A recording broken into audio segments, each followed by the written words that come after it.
everybody. Welcome to the Open Mic Comedy Podcast. I'm your host, Mark.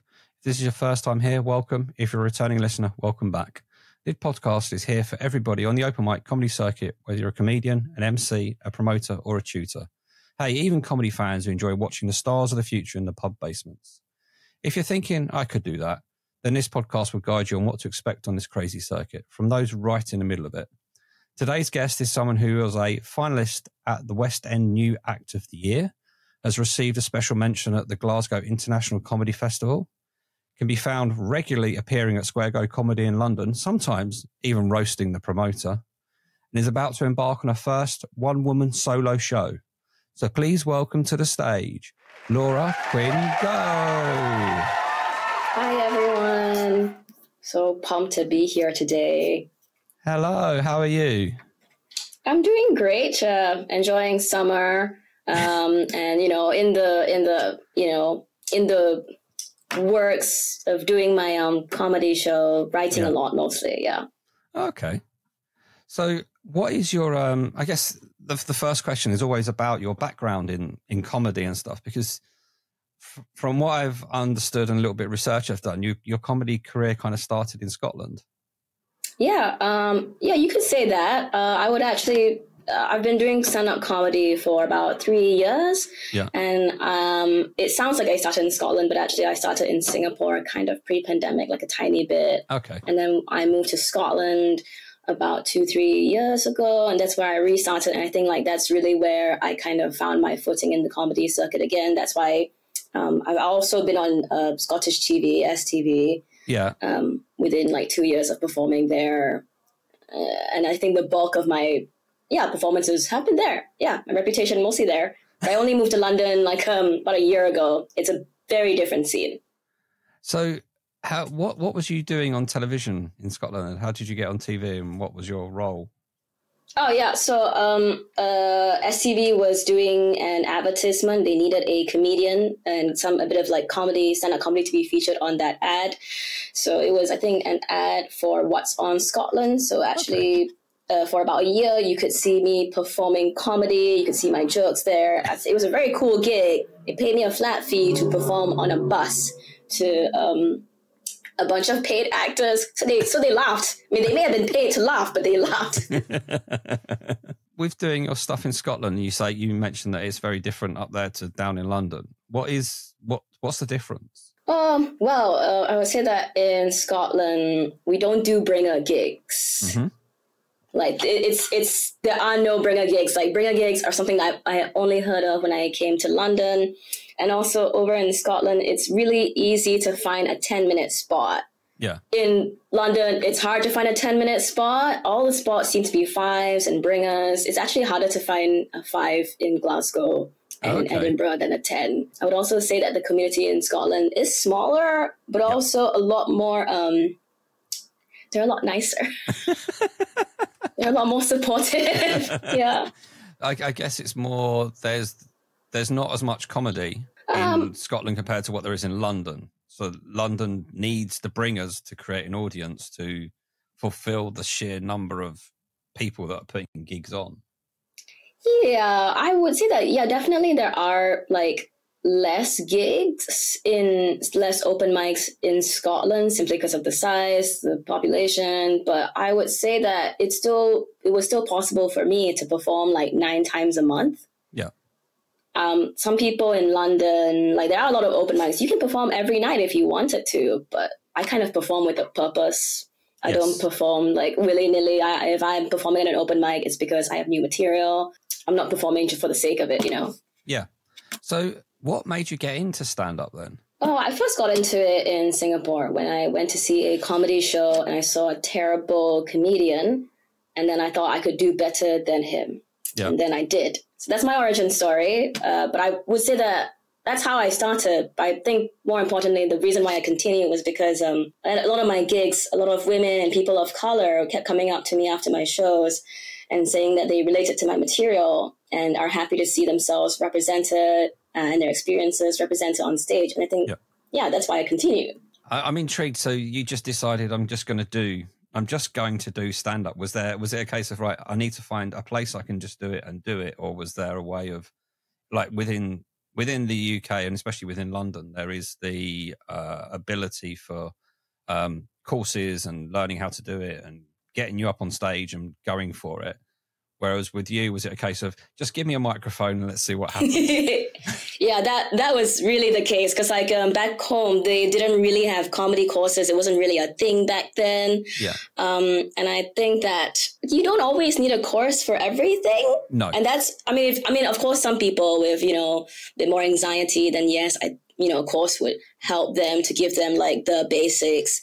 Yeah, but I think that it's very possible to just watch a lot of comedy and just start. Yeah, no, I completely agree. I've said it before. With my case, it was the course is what got me on the stage, and that was it.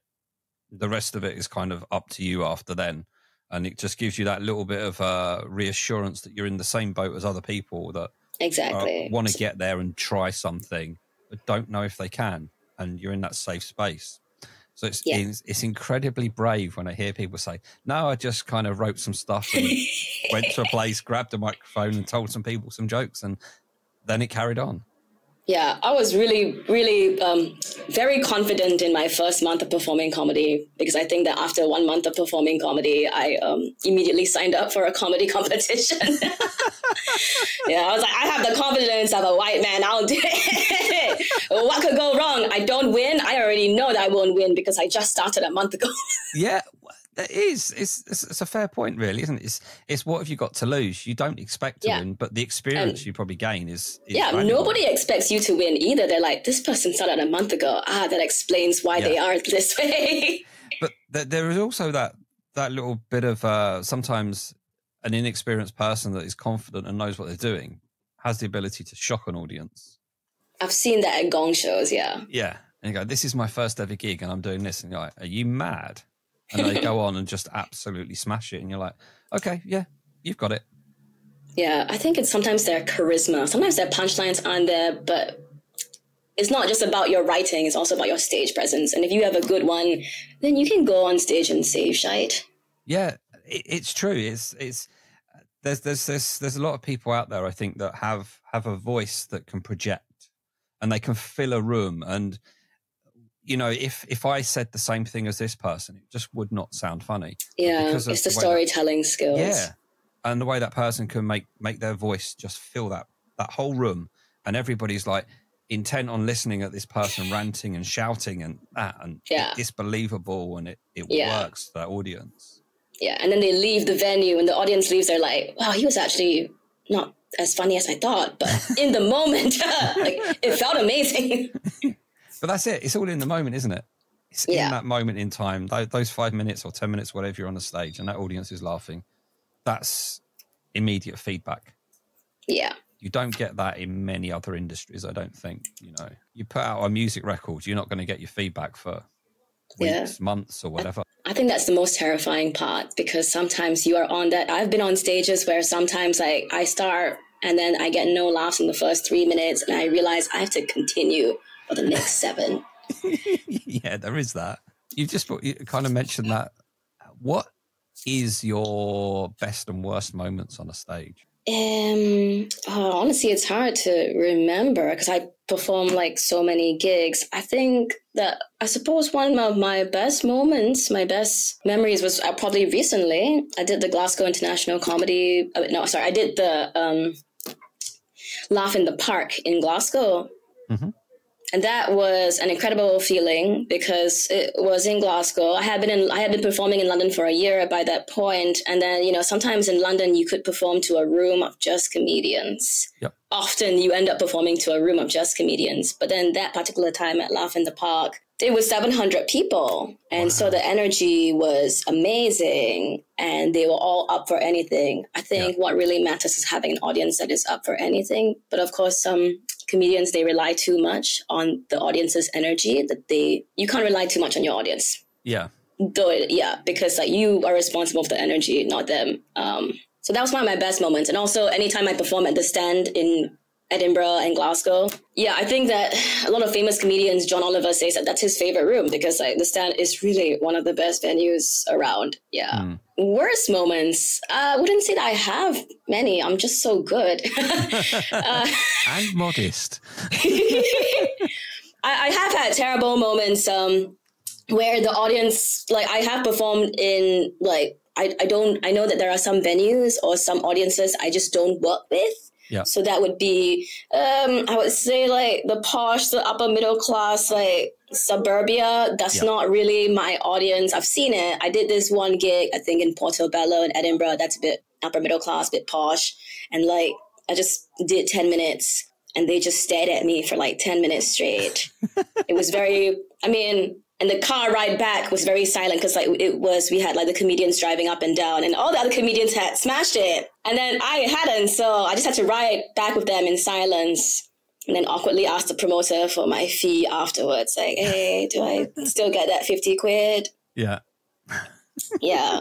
A flat fee is a flat fee. Doesn't matter if I do well or, terribly, like you pay me either way. Yeah. So you mentioned the Stand. Is that your favorite venue to perform at then? Yeah, definitely. Like the Stand is it's one of the most famous clubs in Glasgow and Edinburgh. They have one in Newcastle too. The room is always just a fantastic energy because Glasgow crowds are amazing. They're always up for anything. But I would say that sometimes the room is a little bit too good. There are some rooms that are too good. That means that if you have new jokes, right, you want to make sure they're very good. You have to test them in fire. The Stand is not really a fire. It's more of a swimming pool. It's like, yes, your jokes will go well there because it is the Stand. Yeah. Yeah. I guess I've never thought of it like that in that. Yeah. Sometimes I've never thought of places being too easy to play, but it's a very good point actually. I guess it relates to like what we're going to talk about later on with the show that you're putting on. You need to know that these bits are going to work in the hardest rooms. Yeah, I performed my 1 hour show to like 4 people the other week, like a couple of weeks ago, and they enjoyed it. So that's how I know it's good. Yeah. So talking about that then, the 1 hour show, the title of You, was it, You, Me, and Your Correctional Officer. That's the one. You're going to have to tell us some background on the show because it's, the title is one thing and then the description that you've got next to it on various posts, etc., is quite, it's very different and not a usual story. Yeah. I get that too. I didn't want to be one of those immigrant comedians whose solo debuts were about being an immigrant comedian. Yeah. I wanted something more, something big. So You, Me, and Your Correctional Officer is my debut hour about falling in love with a man on death row in my home country and remaking life in the UK.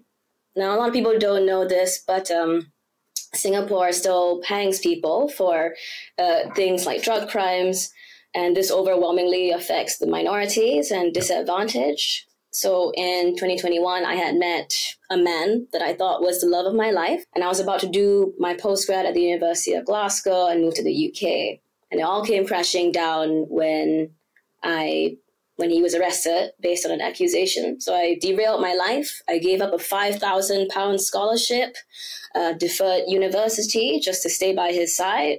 But this hour isn't just about how we fell in love. It's also about how we fell apart. So it touches on alcoholism, toxic love, and fraught ideas of home.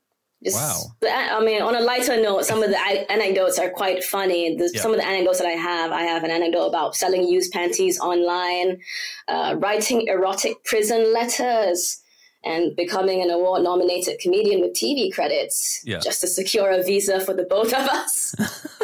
The things I do for love, you know what I mean? Yeah. That's it's a hell of a story then. I guess it's a silly question, but what makes you want to tell the story? But I guess the answer is it's different.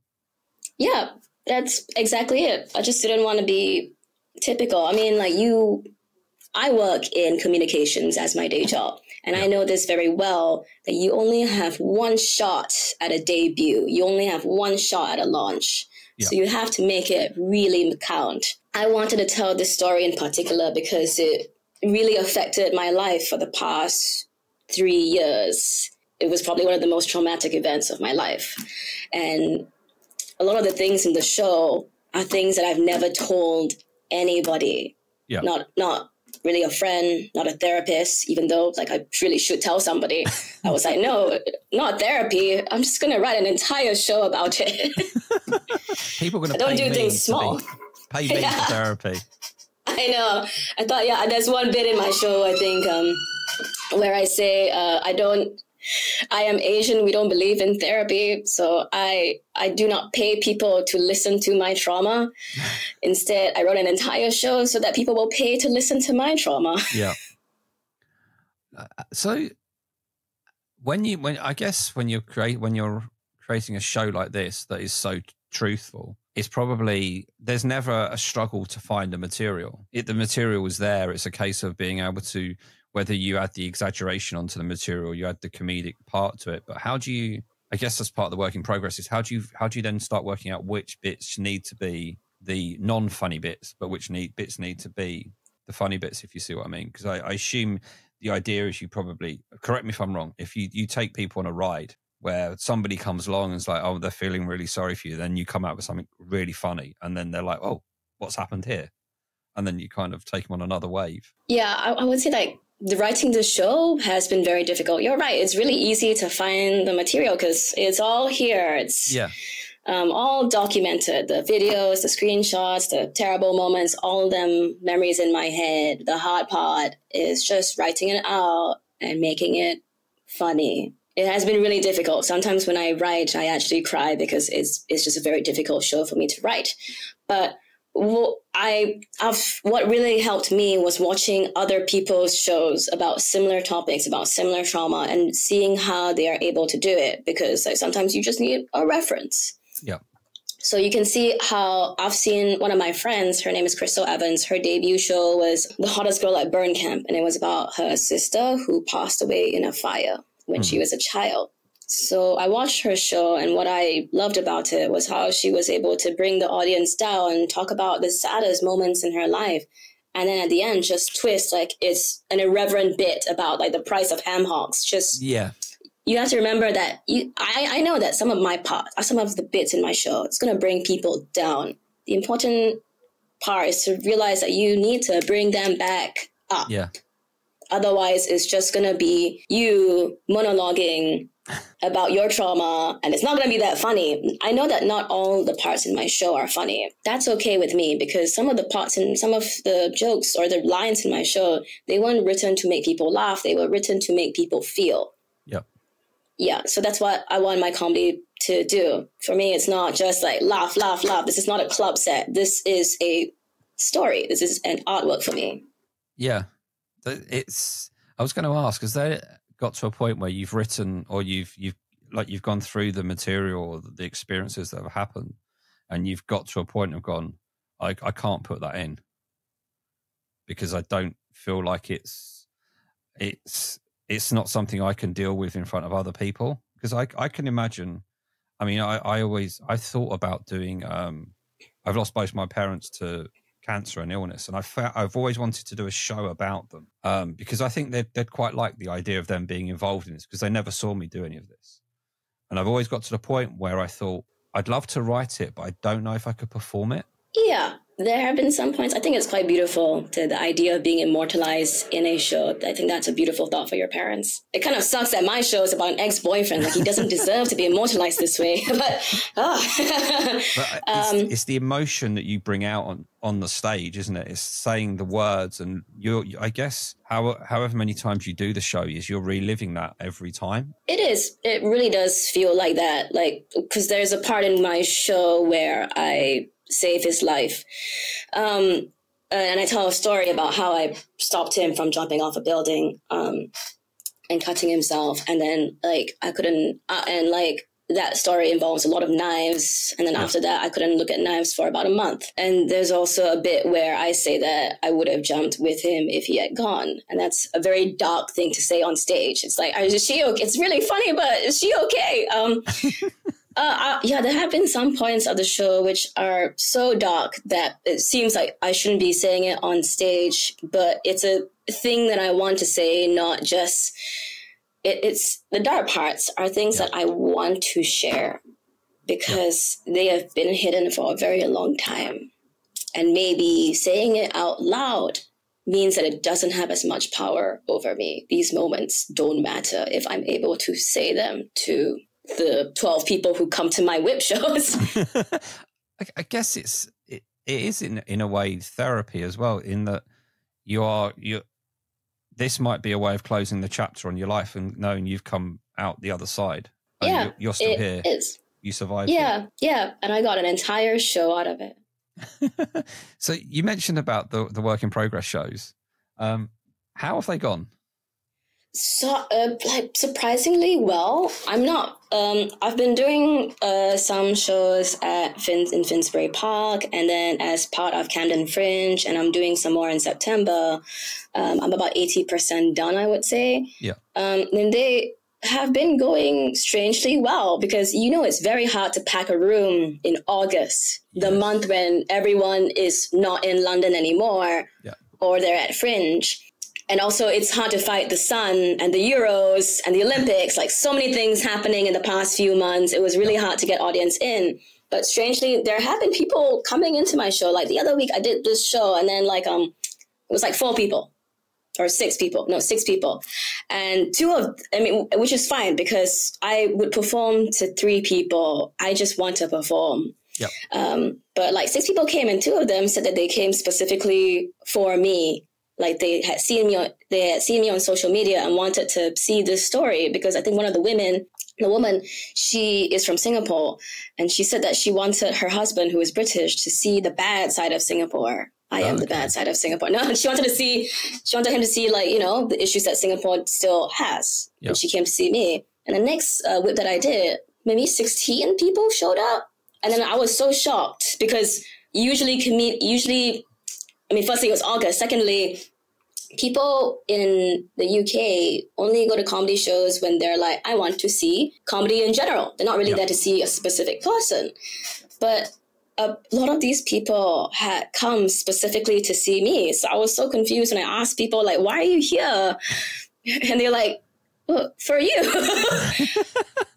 No, they just find the story. They just found my stuff online, on social media, on ticketing platforms. And they just said that they found my story very interesting, very compelling. They just wanted to see what was happening. And so far, I've also gathered reviews and feedback from friends and audience members as well. I think somebody said one of my friends said, the show is really funny, but are you okay? Do you need to talk? And someone said that the show was very funny and devastating from start to finish. So I think I'm getting good feedback. I'm making people laugh, but I'm also making people feel. So I would say that it's going well. Yeah. I'm still trying to write out the ending because unfortunately, my ex-partner and we didn't really have closure. We didn't really have an ending. Okay. And so I just need to figure out how this story ends. Maybe it will end with me flying to Singapore in the next 3 days and being like, hey, I remember everything and this show's about you, and then throwing something in his face or something. We'll see how it ends. It's interesting to know how the work in progress works as well, with terms of, are you kind of almost self-writing on the stage at the same time? So you kind of go, does that work? Does that not work? And stuff like this. Yes, I would say that I write everything, and I kind of write best in short bouts. That means that, or rather, I will not write for 2 weeks. But then if I sit down at the Camden Head with a pint or 2, I will write for 5 hours straight. Yeah. So I have most of my jokes, and then I go onto the stage, and then I see what works and what doesn't. I think one of my friends, Mara Mayanka, she gave me this advice. She said that you have to look at what is in your show and see if it has a purpose, because sometimes some comedians, they just cobble together a bunch of jokes that they have written across the year, and then it's a show. Yeah. But then for me, I've done that too. Some of them are old jokes cobbled together into the show, but then some of them have served no purpose. For example, like I have this bit about like my parents and their relationship, or I have this bit about colonization. I had it in the original drafts, but I took it out because I realized that it didn't contribute to the greater purpose of the show. So, I mean, like, honestly, writing comedy isn't just about creating the content. It's also about taking the content out. Yeah, no, I completely agree. I think that's what I mean is that I sometimes find it if I'm saying something for the very first time on stage and it starts coming up, my brain's going, no, this is either not good enough, not ready, or you've learned that this bit doesn't work. It needs something different, or it just might mean, like you say, it goes because it adds no value to it, has nothing to the story, and you're just wasting time.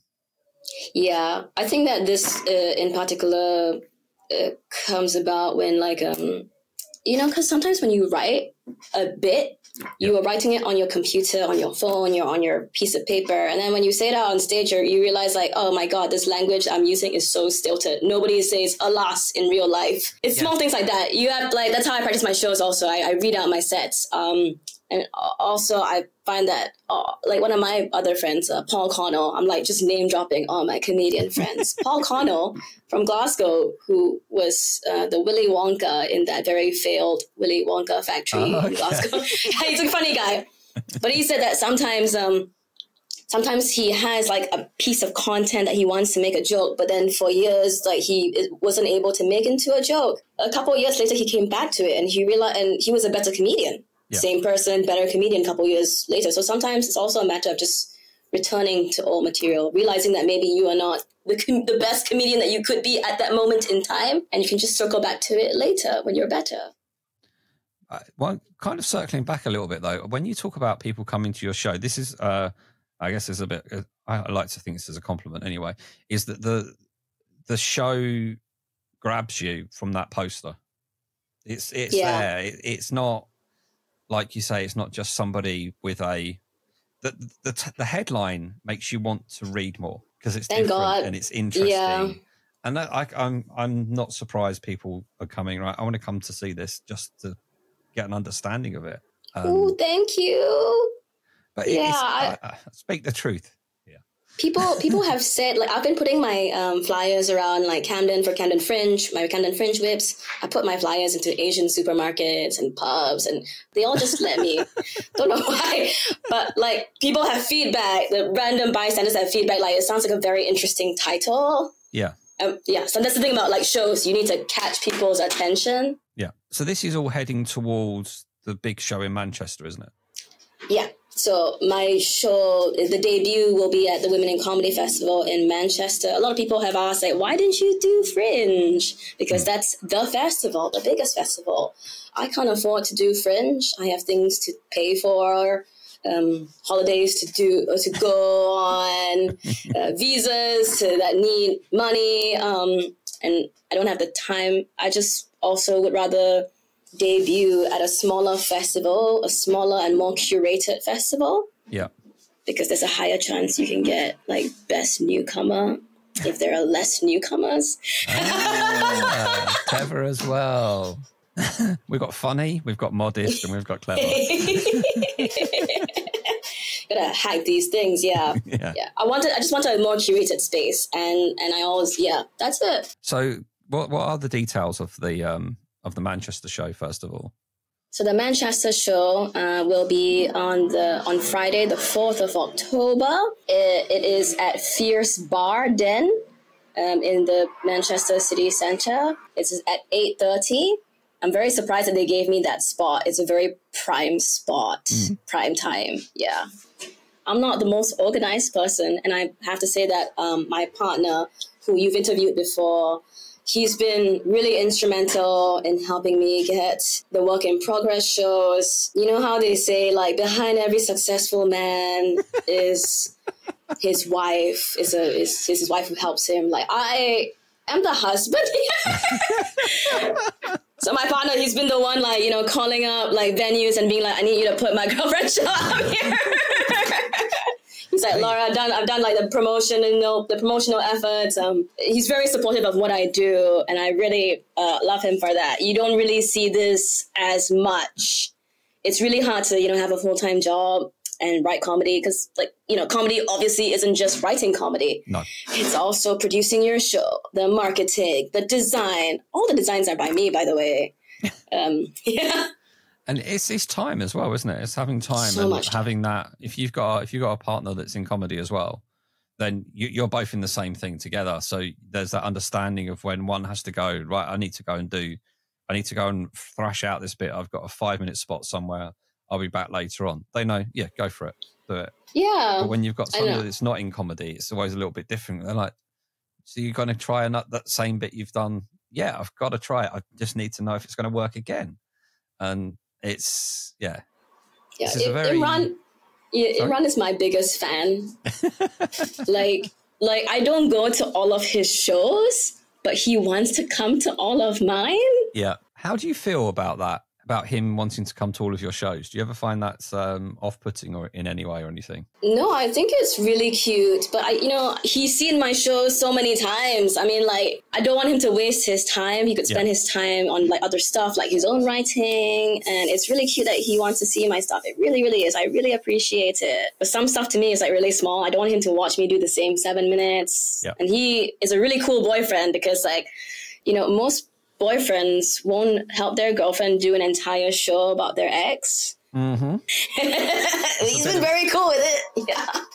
Yeah. I can imagine it's a bit of a difficult topic to broach and be completely honest about. Sometimes there must be some things you're writing going, I don't really want my current boyfriend to see this bit I'm writing down or whatever. But some parts of the show I know kind of annoys him, kind of upsets him a little bit, especially the really dark parts where I talk about jumping off a building, and then he'll be like, for a guy, and he's like, I can't believe that happened, and he's just, but he's not, but he's very cool. But he's okay with me doing this because he knows that it's a very important part. It was a very important part of my life. It shaped how I am, and it's a very important story for me to tell. Yeah. No, I think it's great. I do. I admire you both for the situation you're in and how he's helping you create this as well and support. I think it's great. I think it's really good. I wish that I could give him more support than I do. I mean, right now I help him design the posters for his Square Go.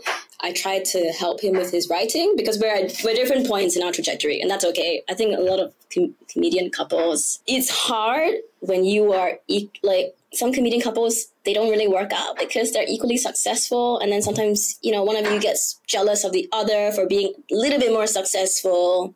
That can happen. I've heard it happen, but we're at very different points in our trajectory. And that's okay with me. I don't want to date a man who's funnier than me. Delete this part. No. He's a good guy. I'm sure you'll see the funny side of it. I've seen what he said to him on stage in that clip. So yeah. And his reaction. So with regards to your time in London and being on the open mic circuit, are there things that you'd like to see change? I would like people to be a little bit more honest. I find that sometimes in London, people are just not very honest. After your set, they'd be like, that was a great set, bro. That was a great set. And I'm to their friends, and I'll be like, you're not helping your friend, because I saw the friend and, maybe they didn't do very well. Yeah. And usually I'm not diagnosed autistic. I can't get diagnosed in this country. I kind of tell people, you have a very nervous energy, to their face, which is really bad. I would say that, but I still think there's a lot of value in being honest and giving constructive feedback rather than telling your friends you were great. You should tell them hey, this part was really good, but your punchline here could be better. Yeah. I also think that in London, diversity could be a lot better, way much better. I've seen a lot of lineups, and it's always a lot of men. It happens so much. And I've seen the way that my partner Imran books his shows. He does it and he prioritizes female acts of color, because diversity, it takes a conscious effort. There are some bookers that I've seen. It just so happens that a lot of the people who DM them are men, and that's normal. That really is normal. But the thing is that then they find themselves just picking whoever messages first, and then it's just a lineup of men. Yeah. Booking diverse acts, booking in a diverse way, it's a conscious effort. It's a deliberate effort. And it would be great if in London people could do that and also be aware of their unconscious biases. I would also love if people could be a little bit more friendly on the open mic circuit. It's kind of annoying. When I first started out in London, people wouldn't talk to me. Really? Yeah, I would say that in Glasgow, you make friends really easily. Like people will come up to you and be like, when did you start performing comedy? And they'll invite you out for a pint, and it's a lot nicer. Like when I did my first open mic in London, the guys all knew each other there, and they were like, "Oh, so you just arrived in London?" I'm like, "Yes, I did." And they're like, "Oh, okay." And they turned around to their friends, and they were like, "Do you just want to go for a pint?" In front of me, and I was like, "Oh, okay." I'll just go home then. Yeah, that's a shame. It's a shame. That shouldn't happen. I mean, not everybody's experiences are the same, but yeah, you get some experiences where it's not as friendly as it could be, but then you also do get some, I think, hopefully, where it's you start feeling a bit more part of the community. Yeah, you kind of have to force your way in, and also sometimes you have to offer people something. I mean, not sex. I mean, like what I've found like works. I'll just be like, "Yes, I performed at this big festival. Would you like me to link you to my friend?" They'd be like, "Yes," because Not that I recommend doing that, but like sometimes people they want something from you. They always want something, and that's kind of frustrating. I just want to be friends. Yeah.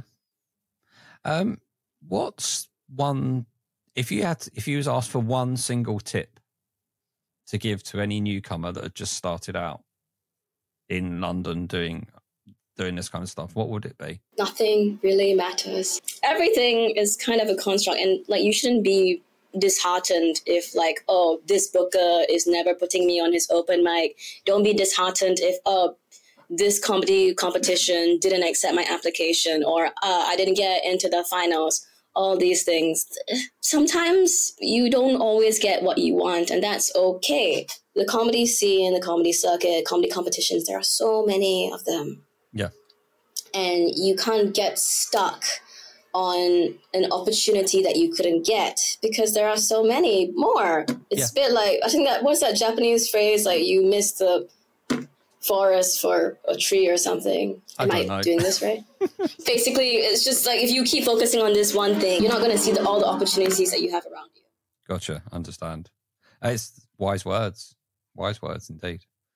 We've spoken a bit about your joke writing already, but what is your favorite joke?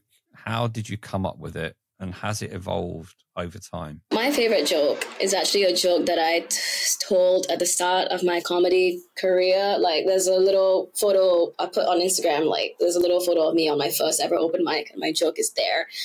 And like it's a joke about being a pedophile. I'm sorry, I can't tell this joke because I still use it. It's my banger joke. I'm not a pedophile, just to be very clear. It's just a joke about going for younger guys, younger boys. And what I don't really know how that joke came about, but that joke kind of relies on like a story and then a twist, like pump, flip. Yeah. And it really relies on but I can tell the joke because I am like this really small, very cute girl. That's why it works. It's just that, you wouldn't expect someone like me saying something like that. That's how it's a joke that only I can do. That particular joke in the original version, then it was much shorter. It was just like that one punchline. But then this is something that I've noticed, like over time, this joke, it has evolved. It now has like 2 punchlines, 3 punchlines now. At one point it had 2 punchlines, and it moved on to 3 punchlines, like duh, duh, duh. And then it also, when I was performing in Glasgow, also made use of very Glasgow localized references, because it's a reference to a primary. So you can see how, like, if you saw how this joke has changed from time between cities, it's quite vast. Yeah. Like this joke is tailored, it is changing, and that's how I guess I do my comedy as well. I think people don't realize that, performing in Singapore, is very different from performing in Glasgow. Performing in Glasgow is very different from performing in London. There are a lot of references that you can't use. You also have to realize that, for example, people in Glasgow are not going to understand like what the MRT system is. Right. In Singapore, you also have to realize that they also don't like posh people. When I first came to the UK, I didn't know anything about the UK. I barely knew anything. So I was like, so do we like the NHS? Or who are Ant and Dec? Yeah. A lot of these things I had to learn myself so that I would be able to write it into my jokes. And I think that's something that, people don't realize that it's hard to be an international comedian because you have to be machine learning, just watching, absorbing, learning about your culture.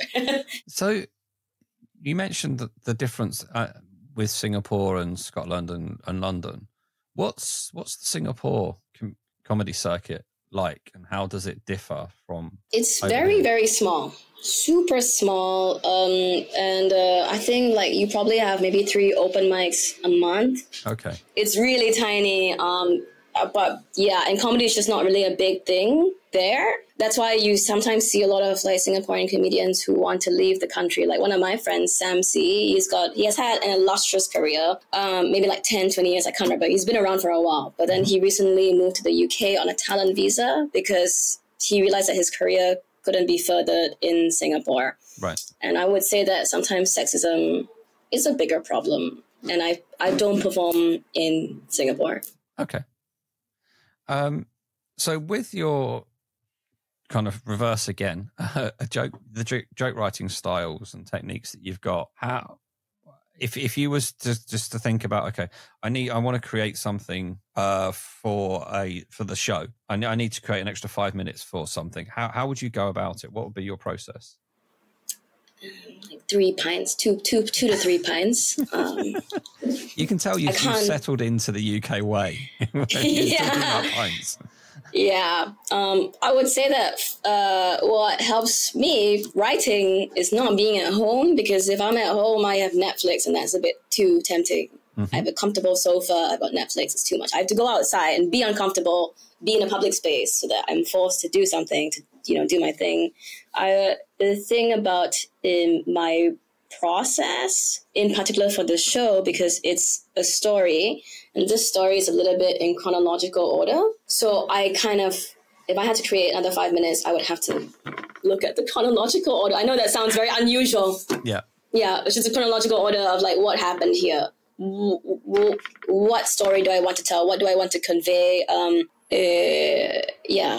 I would simply have to write like what makes sense. What makes sense after this part? After I tell the story about how I left Singapore for the UK, then it makes sense for me to delve into my life about the UK. Right now, I am working on the ending, how I remade my life in the UK, how I ran away, and how I'm rebuilding myself after this relationship.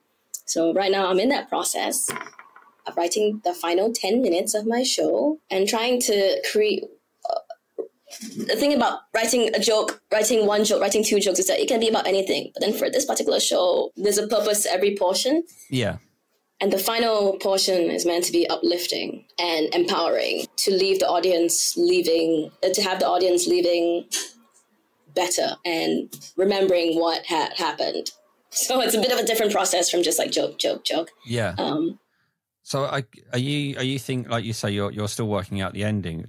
Would you then go, okay, this is how I want the ending to be, and now I'm going to work backwards towards getting there, or would you just write the start and then just see what happens? Or is there's a particular? Do you know what I mean? If you're because a lot of people, when they start writing jokes, they'll start with a punchline or that bit, and then there's other people that start with a rough premise and then go forward. So kind of how would you? Yeah, I think that writing this show has really tested my writing abilities, because typically I would write a joke with a premise first. But then right now I'm writing my entire show, all the jokes, with an objective, with a goal, and then it's just difficult. It is very difficult. So, okay, the premise would just be the different stories in chronological order, and I just have to make them uplifting. I don't know how to explain my process to you, but I can tell you that it's written as, I can't tell bits of my show at like a 20-minute set.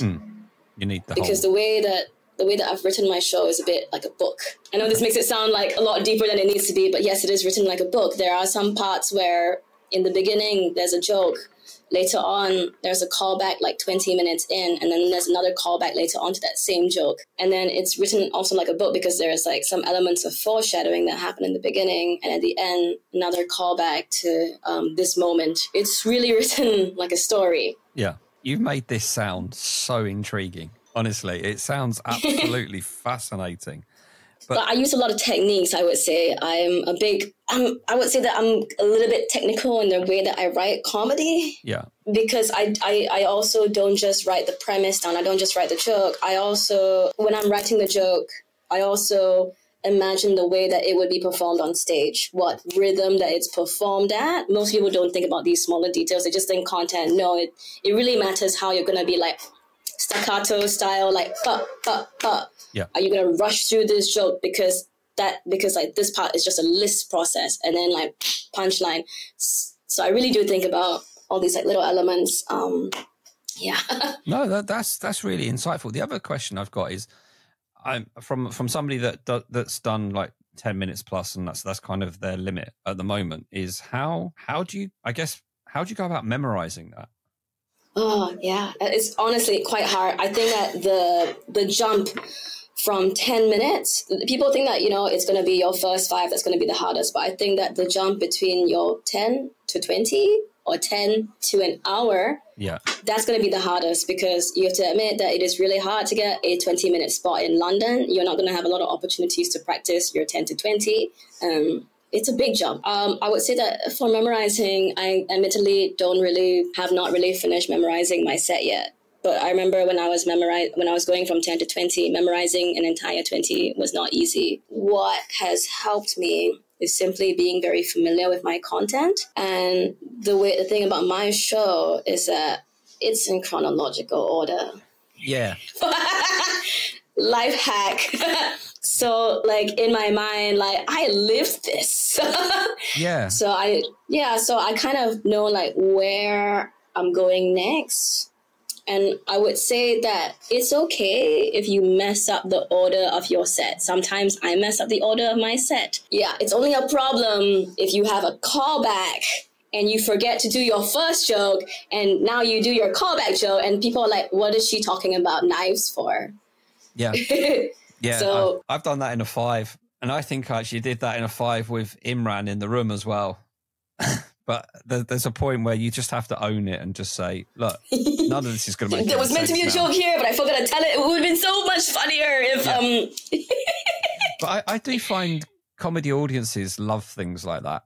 They love it when it goes a little bit wrong, because they feel like it's part of it. It doesn't... Everybody in that room knows there's an essence of script behind most things. Yeah. But that moment something's forgotten, everyone forgets that there's a script behind this, because it's gone off. Nobody knows what's going to happen next, least of all the person on the stage.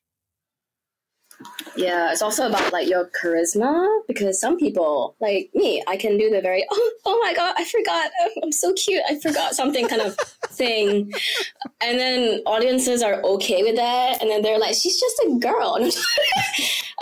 But some people, they don't know how to react when they mess up on stage. Yeah. I've seen people, especially at gong shows, for example. I don't know if you've done a gong show, yep. But yeah, it's terrible. It's not a great experience. But the thing about a gong show is that you cannot, the moment the audience can sense that you have messed up, that is when they will want to gong you off. Mm-hmm. And I have messed up at a gong show, but I still beat the gong because I didn't stop. I knew that it didn't matter if I messed up the content.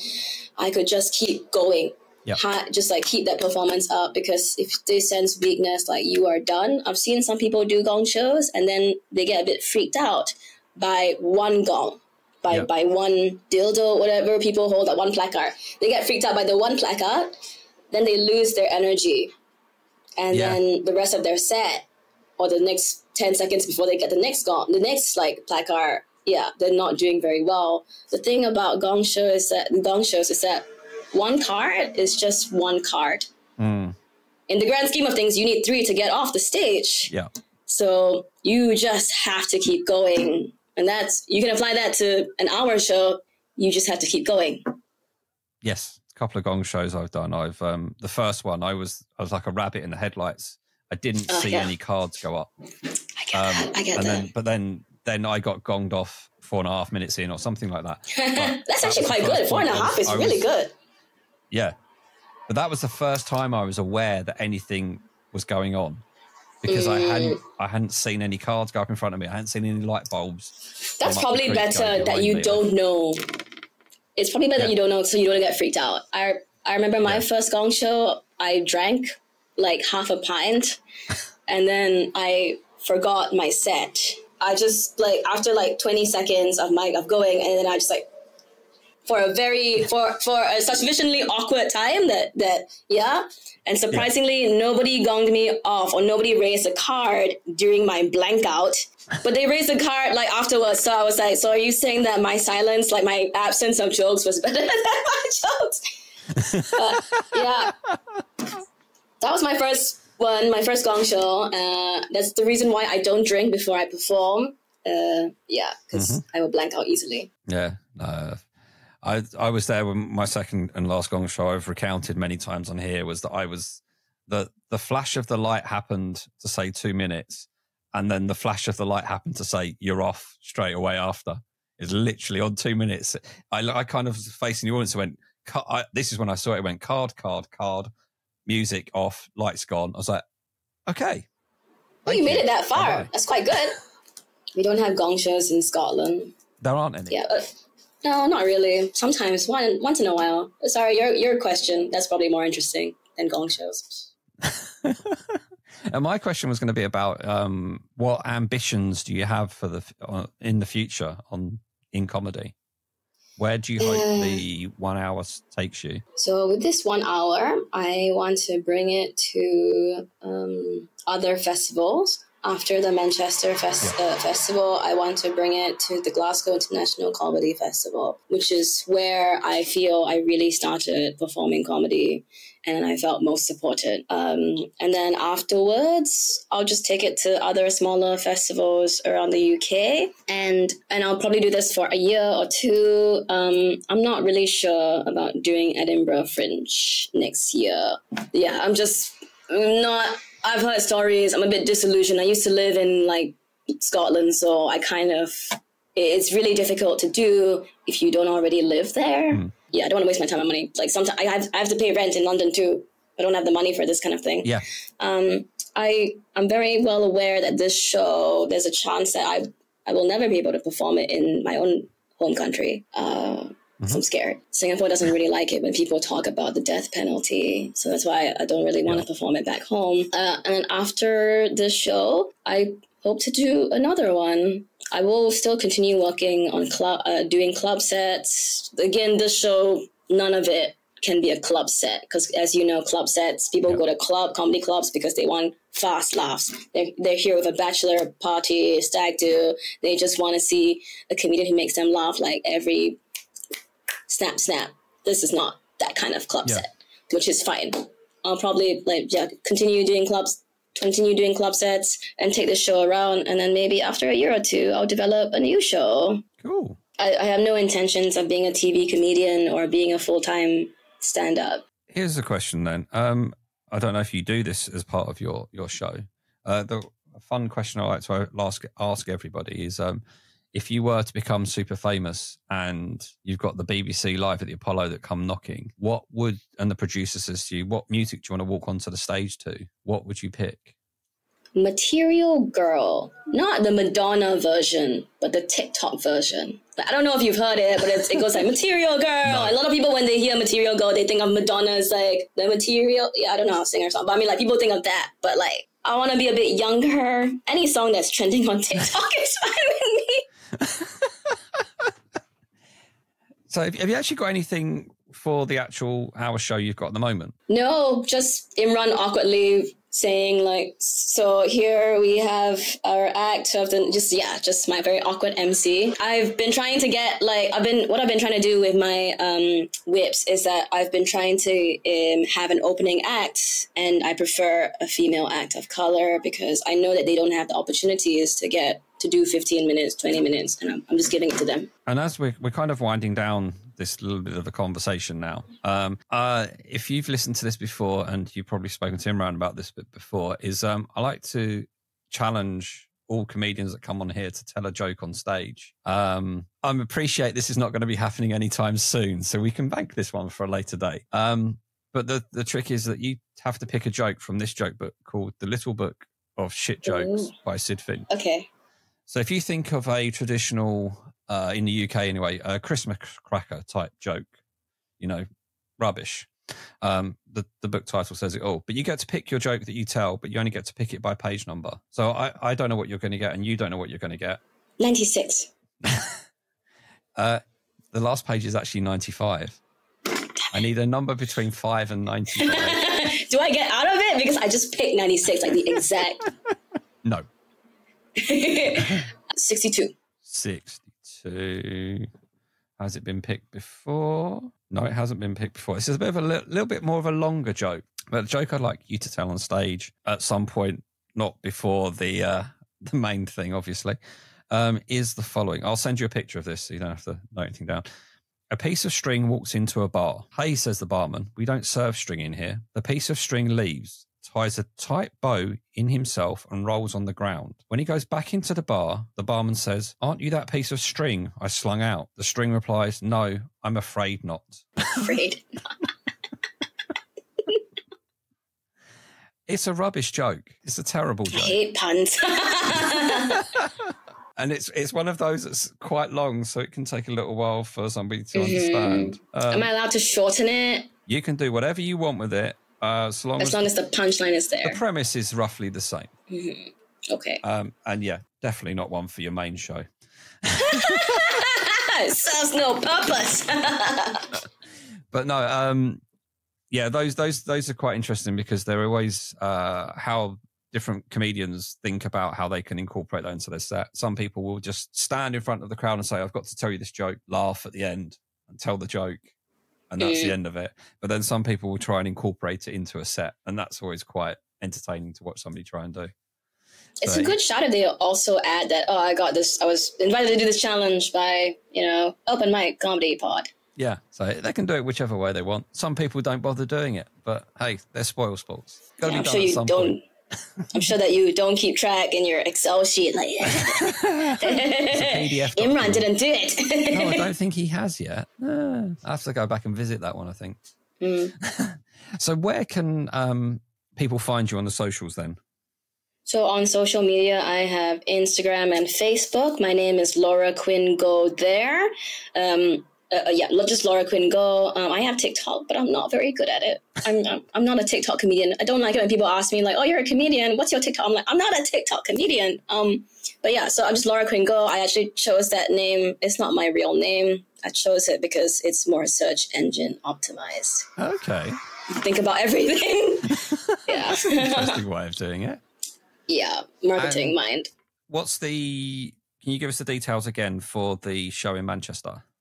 So my Manchester show is on Friday, the 4th of October. It is at Fierce Bar Den in the Manchester City Centre. It is part of the Women in Comedy Festival. A lot of other amazing women will be performing in those few weeks too. Yeah, cool. You can find us on Instagram at Open Mic Comedy Pod. We're on the W's at openmiccomedypod.com. Whichever platform you're listening to this on, please give us a follow. A little rating would be nice. A review on Apple would be great. And tell any friends and family and other comedians that you know that might be interested in this. It helps to grow the audience and it helps to promote these lovely people I speak to every week. So until next time, thank you very much, Laura. Thank you and good night. And until next time, I will speak to you all very, very soon. Take care, everyone. Bye-bye.